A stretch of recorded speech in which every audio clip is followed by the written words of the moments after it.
भाषण को लेकर, जो अभी भाषण उन्होंने नाहन और मंडी में दिया।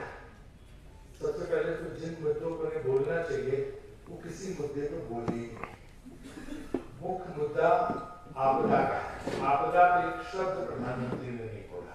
ये कहा हिमाचल मेरा घर है, हिमाचल में मेरा दिल बसता है, हिमाचल का मेरा सब कुछ है। लेकिन आपदा के वक्त में उन्होंने शक्ल दिखाई, न 1 रुपया उन्होंने आपदा में मदद की। और हिमाचल घर कोई आदमी कहीं भी काम करता है, अगर घर में कोई मुसीबत आती तो उसकी मदद करता है, आप लोग जानते हो। लेकिन उन्होंने कोई आपदा मदद नहीं की, आपदा का जिक्र तक नहीं किया। दूसरे जो यहाँ पे सबसे बड़े सेब उत्पादकों का मामला है, जिस तरह से आयात शुल्क में छूट दी गई अमेरिका की जो है सेब उत्पादकों को, और जिस तरह से यहाँ के सेब उत्पादक जो है समस्या से जूझ रहे हैं, उसका भी कोई जिक्र नहीं। कि हिमाचल की जो मुख्य समस्या है उनका एक लाइन भी जिक्र प्रधानमंत्री ने नहीं किया। अब उन्होंने जो जिक्र किए हैं उनका मैं पॉइंट बाई पॉइंट जवाब देता हूँ। उन्होंने जो जिक्र किया कि पहले तो ये कहा कि कांग्रेस जो है वो पाकिस्तान से डरती थी और हम जो है हमारे आने के बाद हम भारत घुसकर बांटता है। अरे पाकिस्तान से कांग्रेस डरती थी? पाकिस्तान के 2 टुकड़े कांग्रेस ने कर दिए। इंदिरा गांधी से बड़ा कोई विश्व नेता होगा? आप पाकिस्तान के टुकड़े कर पाए? आप कांग्रेस में चैलेंज कर रहे। आज बांग्लादेश बन गया, पाकिस्तान आज तक पूछता है इंदिरा गांधी को और कांग्रेस को। उनके मुकाबले शौर्य, उनके मुकाबले पराक्रम तो आप कहीं उनके सामने है ही नहीं इंदिरा गांधी के साथ। तो पहले पॉइंट प्रधानमंत्री का खारिज कि जो है कि कोई कांग्रेस पाकिस्तान से डरती है और जो है वो कुछ नहीं, पाकिस्तान मैं पाकिस्तान से मुकाबला, क्या मुकाबला आप करते? मुकाबला तो इंदिरा गांधी ने किया, पाकिस्तान आज तक रो रहा है। दूसरा पॉइंट उनका कि कांग्रेस आएगी तो राम मंदिर से ताला लगवा। अरे राम मंदिर बना कैसे? राम मंदिर सुप्रीम कोर्ट के आदेश से बना। सुप्रीम कोर्ट को श्रेय जाता है। कांग्रेस पार्टी ने पहले दिन से ये कहा कि जो कोर्ट का आदेश होगा मानेगी, और जिस दिन 2019 को कोर्ट का आदेश आया, कांग्रेस पार्टी ने स्पष्ट कहा कि हम मांग करते हैं, कांग्रेस वर्किंग कमेटी की मीटिंग हुई जिसमें कहा गया कि मांग करते हैं कि अयोध्या में भव्य राम मंदिर का निर्माण होना चाहिए, और आज भी हम इस बात पे कायम है। और अब तो हमारे राष्ट्रीय अध्यक्ष खड़गे जी ने मुंबई में घोषणा भी कर दी कि हमारी इंडिया गठबंधन की सरकार आई तो अयोध्या में अधूरे मंदिर को हम पूर्ण कराएंगे। कांग्रेस की नीति में बता रहा हूं आपको कि हम अधूरे मंदिर को, राम मंदिर को पूरा कराएंगे, क्योंकि वोटों के लालच में लोकसभा चुनाव देख के उन्होंने अधूरे मंदिर का जो है वो कर दिया, प्राण प्रतिष्ठा, अधूरे मंदिर का ही उद्घाटन कर दिया, जब ये शास्त्रों के हिसाब से गलत होता। पूर्ण मंदिर का निर्माण होने के बाद ही उसमें शास्त्र पूजन होता है और प्राण प्रतिष्ठा। इन्होंने अधूरे मंदिर कर दिया। कांग्रेस मंदिर का निर्माण कार्य पूरा कराएगी, शंकराचार्यों को बुला के विधिवत पूजन करवाएगी। तो ये जो है कांग्रेस का स्टैंड है कि हम मंदिर निर्माण पूरा करेंगे और विधिवत पूजन करेंगे। इन्होंने अधूरे मंदिर का निर्माण किया जो कि गलत है शास्त्रों के हिसाब से, तो हम उसका पूरा करेंगे। ये तो इसका जवाब है। तीसरा उनका पॉइंट है कि मुसलमानों को, वो तो हिंदू मुसलमान तो हर जगह करते हैं, उसका कोई मतलब नहीं है, लोग सुनते भी नहीं सब जगह। कांग्रेस आपकी जितनी संपत्ति मुसलमानों को दे दी, कांग्रेस को 55 साल इस देश में राज, किसकी संपत्ति उठा के मुसलमानों को दे दी? किसका मंगलसूत्र लेगी? किसकी भैंस लेगी? कहते आपकी 2 भैंसें, तो 1 भैंस दे देंगे जो मुसलमानों। मतलब क्या बात कर रहे हैं? कोई सोच सकता है इसकी भाषा कैसे? 55 साल किसी की भैंस नहीं थी, किसी का मंगलसूत्र नहीं दिया, किसी की संपत्ति नहीं थी, तो कहां से देते? तो बेवजह का जो है तर्क और भाषाओं की बड़ी निंदा करते प्रधानमंत्री को ऐसे शब्दों को वापस लेना चाहिए, जो कभी पहली रिकॉर्ड ही है। वो कौन मुसलमानों का आरक्षण, जो आरक्षण उसने दिया हुआ पिछले 10 साल से आपके इसमें चल रहा ओबीसी को, आपने तो कहीं कुछ बदला नहीं। ये भी इनका पॉइंट पूरी तरह से गलत है। वन रैंक वन पेंशन जो है उसमें ओआरओपी है ना, उसकी लड़ाई जो रजनी साहब रक्षा मंत्री थे तब से कांग्रेस ने शुरू किया, कांग्रेस ने पहला निर्णय इसमें लिया था, वो भी उनका पॉइंट गलत है। आपने वादे नहीं पूरे किए तो हमने पूरे वादे पूरे किए। हमने आते ही ओपीएस पहली कैबिनेट मीटिंग में लागू किया, 1500 रुपए महिलाओं को देने का भी निर्णय हमारी कैबिनेट ने कर दिया, सब हो गया। लेकिन यहाँ की जो हिमाचल की भाजपा है वो जाके चुनाव आयोग में रुकवाई उसको जाके, ताकि लागू ना हो सके। तो महिला विरोधी तो भाजपा जिन्होंने जाके चुनाव में रुकवाए, हम लोगों ने तो उसको जो है पूरी तरह से जो है यहाँ से निर्णय कर दिया कि उनको मिलना चाहिए और लाहौल स्थिति में देना भी शुरू कर दिया। ये चुनाव आयोग में जाकर के रुकवा रहे हैं।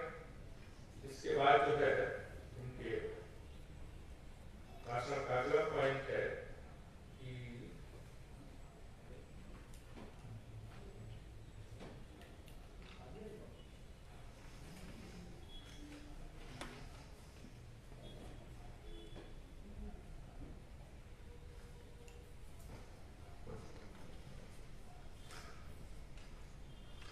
एक उन्होंने बोला कि कंगना का अपमान किया है, वो उनका एक दर्द है कि कंगना का अपमान किया और हिमाचल की बेटियों का अपमान। कंगना का अपमान किसने किया? किसी ने कोई कंगना का अपमान नहीं किया, बल्कि विक्रमादित्य जी तो कंगना जी बोलते हैं। कहाँ का अपमान कर दिया कंगना? वो खुद ही ऐसी भाषा का प्रयोग करती है, ऐसे ऐसे वीडियो उनके पुराने ऐसी ऐसी भाषा है कि लोग ही उनकी पुराने बयानों को उठा के चला रहे हैं। कांग्रेस कहाँ अपमान कर रही? प्रधानमंत्री जी स्पेसिफिक बताएं कि कहाँ पर अपमान क्या करना, कहीं कोई अपमान किया। आपदा को कोई बात नहीं, कंगना के अपमान को लेकर उनकी जो चिंता है उसमें मैं बता रहा हूँ कोई जो है किसी किस्म का अपमान नहीं किया।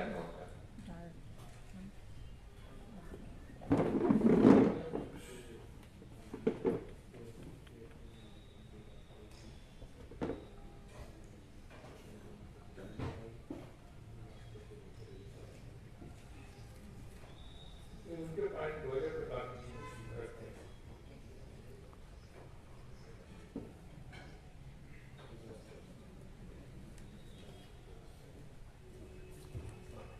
जो ये आपदा आई थी 4,500 करोड़ रुपए हम लोगों ने दिया, लोगों की मदद की, केंद्र सरकार ने कोई मदद नहीं, इसको उन्होंने एक बार भी कोई जिक्र नहीं किया। मंडी में जो हवाई अड्डा बनना था उसके लिए भी कोई काम नहीं हुआ। हमने कांगड़ा के हवाई अड्डे के लिए पैसा सैंक्शन किया, कांगड़ा के हवाई अड्डे का विस्तारीकरण हम करेंगे। इसके विकास के जो भी कार्य है तो हमारी कांग्रेस की सरकार यहाँ पे कर रही है। और प्रधानमंत्री तो और कोई पॉइंट आप लोगों को पता तो बताइए, इसका जवाब भी दे देते।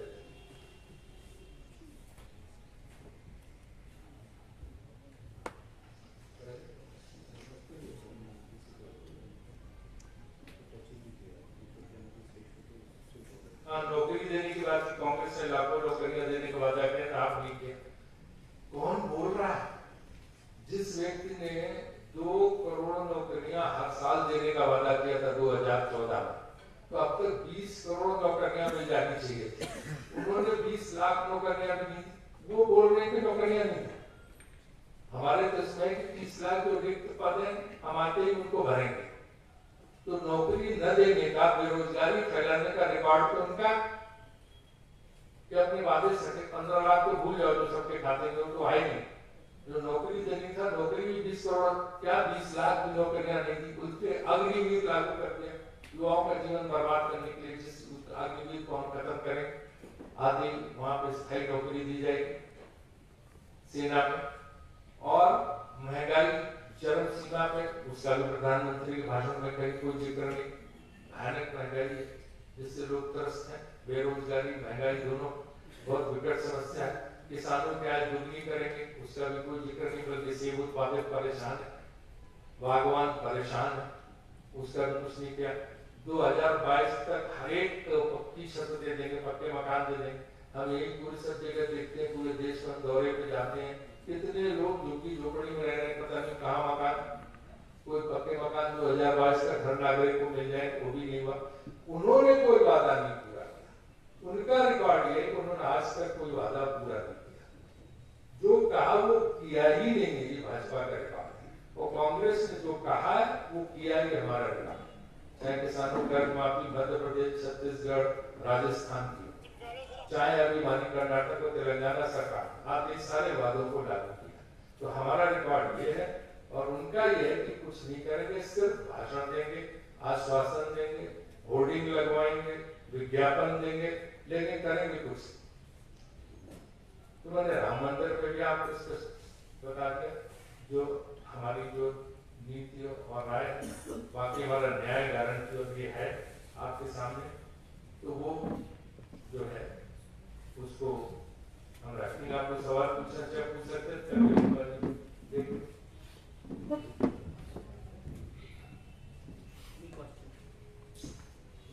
Sir, how do Congress see freebies और जो गारंटीज दी जा रही है उसके बजाय अगर सशक्तिकरण पे ज्यादा बल दिया जाए तो कितना महत्वपूर्ण रहेगा?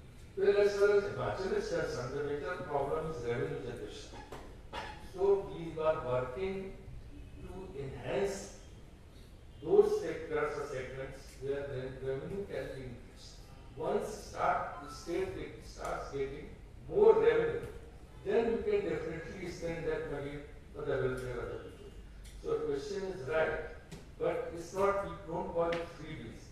The problem is that when people are deprived of something, have nots, so they have to do something. Then the state comes forward and helps them. So our promises are not false promises.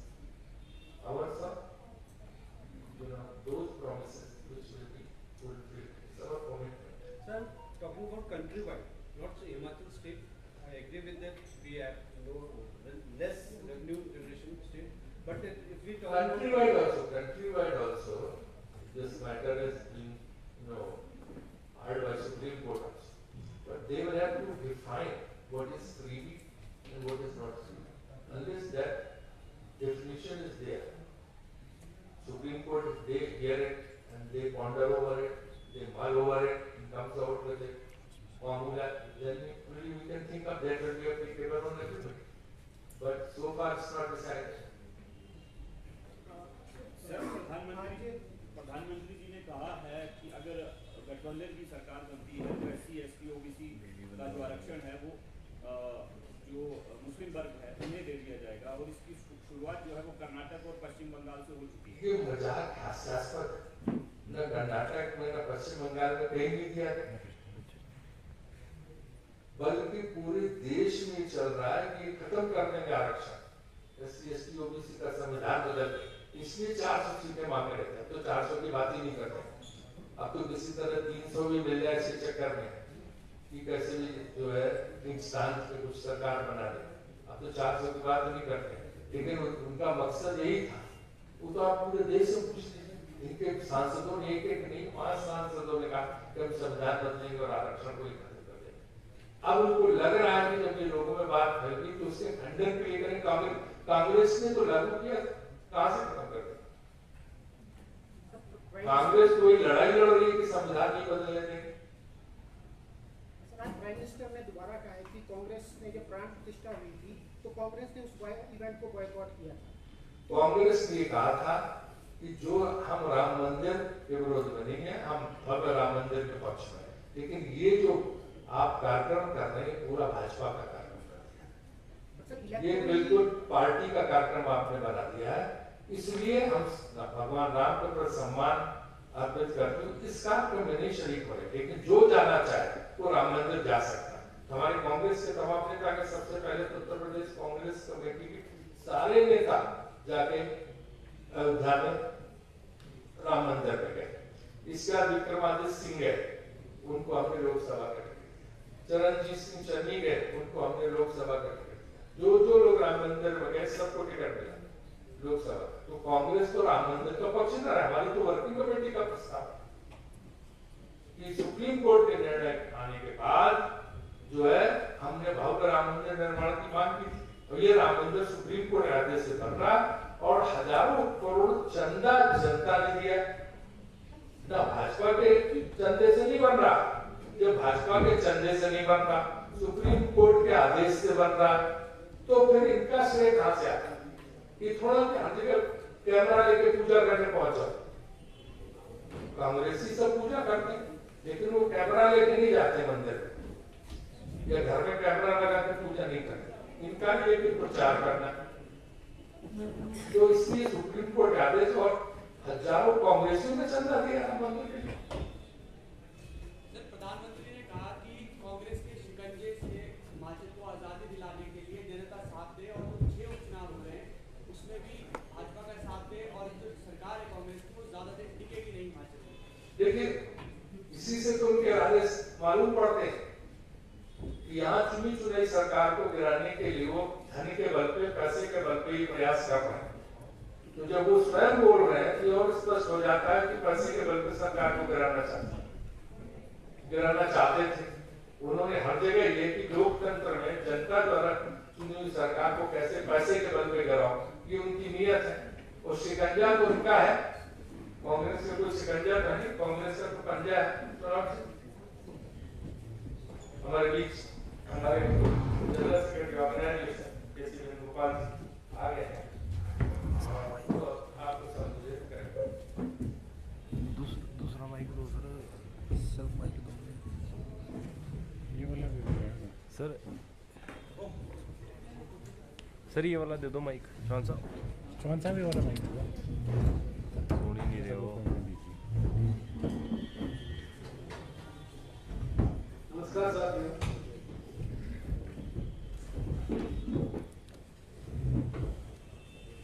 हमारे national चुनाव का series India arrange के बारे में बहुत बढ़िया है। हमारे पास ये जानकारी है, फील्ड रिपोर्ट है, हम जीते नहीं। बिल्कुल हम गवर्नमेंट फॉर्मेशन के लिए सीरीज और 5 phase election we have done wonderfully. Everywhere, people are in a mood to elect India Alliance Party. They are fed up with the lies and false promises of Narendra Modi ji and BJP. Every day, our Prime Minister is only doing one job, to attack opposition party on divisive agendas. I think today he is here in Himachal also. Same thing repeating. Total lie. How can a Prime Minister become this low level person? How can a Prime Minister can do this? You can see that. I don't think that he is in a उनके पास भी जानकारी है, बिल्कुल जानकारी है, वह election हारेंगे। That is why he is totally in a desperate mood,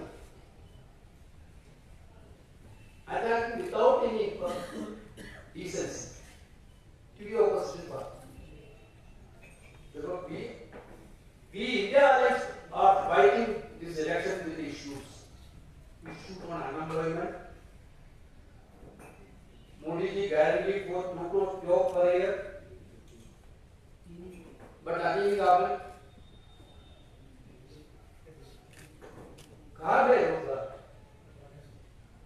On one side they are not providing a job, on other side they are putting the youngsters of this country in a very difficult position, like Agni scheme.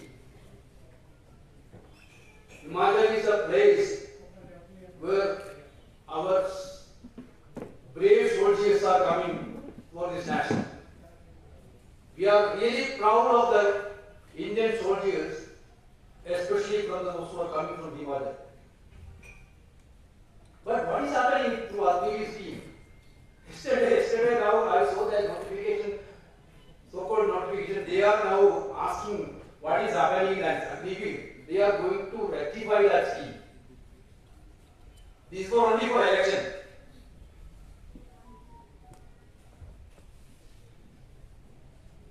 Unemployment, people are better, there is no job, price rise, farmers, you can see that how much difficult. I think Rajiv already mentioned about the farmers' plight of this country. Apple farmers of Himachal. What was the promise of import duty on apple? And what they have done?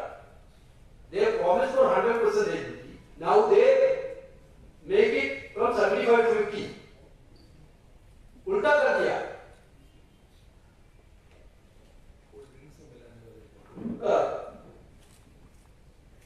Farmers, why? Whether a prime minister ever faced this type of farmers agitation? Yesterday in Patiala, you see that farmers are agitated. This is not by any call of any political party. They feel that this government is anti-farmer. They brought 3 farmers law, which is very much anti-farmers. Finally, the lot of pressures made by the Indian farmers and historical agitation they have done, they changed that. That's why we are telling the country's atmosphere is very clear for a change of government, including UP, Bihar, Maharashtra, Haryana, Rajasthan, Himachal Pradesh. Wherever BJP got maximum seat last time is going to be in a different manner. So, India Alliance is going to be from the government in national. We will, because I am very much pained whenever a prime minister, how can the prime minister can come to Himachal? Where is the moral right? Himachal went through a big calamity. There is no compensation for that calamity. What was the role of national government to help the people of Himachal? What was the role? Now Prime Minister Modi is coming at the time of election and asking for the votes. What was his stance on Himachal people?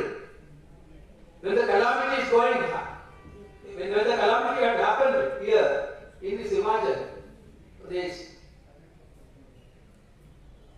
nothing happened. Why this stepmother treatment to Himachal Pradesh? Whether the people of Himachal Pradesh had done any guilty to the Modi government? Why this stepmother treatment? क्या कारण है? BJP has to explain, Prime Minister has to explain.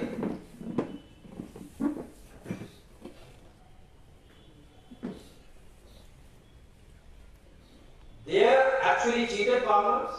They cheated Himachal Pradesh, people of Himachal Pradesh. They didn't done anything for the state. Now they are coming for us, government. Then you see that the way in which they try to sabotage Suku government. Purchase the 6 MLAs. It is a clear purchase. And try to sabotage the minister. Prime Minister Narendra Modi himself operated it. Then he is talking about the moral politics. They want to destabilize the Himachal government like they have done in Maharashtra, try to in other states, Goa, Karnataka. They want to make it like that. So now I think the people are now realizing we are fighting the election with the 5 guarantees, which we have given clear-cut indication to the people of India that Congress and India Alliance parties are fighting with these guarantees. Whenever there is chance to have a government, we will implement it. We already fulfilled our promises in Karnataka, what we promised, in Telangana, what we promised. Himachal also, we are starting to implement it. This is what I want. Any question you want to ask? India Alliance will be able to give full-time Prime Minister to the country, and Prime Minister is claiming. Why this question? Sir, India witnessed in 2004 full-time Prime Minister for 5 years. That was most successful Prime Minister, Dr. Manmohan Singh ji. India witnessed in 2009 also. Narendra Modi is claiming it will be on. That's what I'm telling.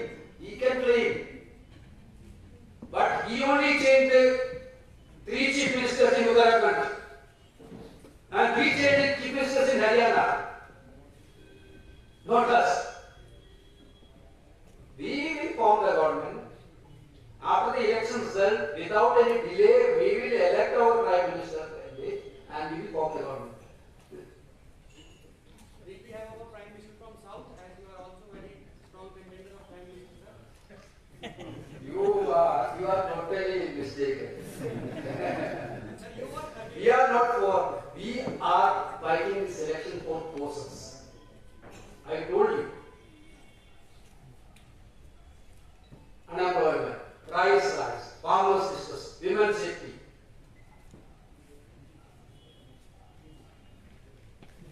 And also नफरत के भाषा में मोहब्बत का दुकान बोलने के लिए. Sir, This is our motto. There is no problem in India, Alex. sir, there's some controversy going on about PCI not releasing the total number of votes. So what is Congress stand on it? And if the PCI continue to refuse to reveal the number of total votes polled, are you going to approach the court or do something? Certainly. Yesterday we have done a press conference in Delhi. It is actually surprising that the stand taken by the PCI on these voters, actual voters turnout list published. Because about 1 crore differences are there for primary votes declaration and the final declaration.